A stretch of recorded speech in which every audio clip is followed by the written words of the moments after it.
This is Retro Sports Radio. Visit RetroSeasons.com for more sports history. Fans, today I'm going to talk about the so-called art of stealing home. Actually, it's not too much we can talk about because it's a matter of, split-second timing. But we'll begin this little expose right after we hear this important message. The art of stealing home actually isn't an art at all. It's, I think, split-second timing. Everyone knows that you can't outrun the baseball, and so a lot of people wonder, well, how is it possible then to get 90 feet when the pitcher has to throw the ball a lot less distance than that and still make it home safely? Well, first let me point out one thing about stealing home. It's practically impossible for the manager or the coach to give you a signal to steal home on this particular pitch or on any given pitch because you can't tell whether or not the pitcher is going to go into that extra windup. And if he doesn't, you're a dead duck at home plate because, as I said earlier, you can't outrun that baseball. So then, how does a man get 90 feet when the pitcher throws, about 65, 70 feet, whatever the distance is? And I say it simply this. When I'm on third base, I take a pretty big lead off of third base.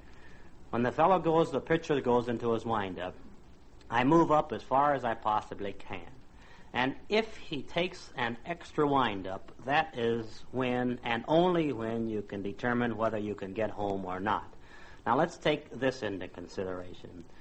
I'm moving up, I get about halfway, and I quickly flash in my mind, the fellow's going to now throw home on this pitch. I've got to stop dead and go back towards third base as fast as I possibly can, or else I'm out the other way. So actually reflexes enter into this thing as much as anything else, too.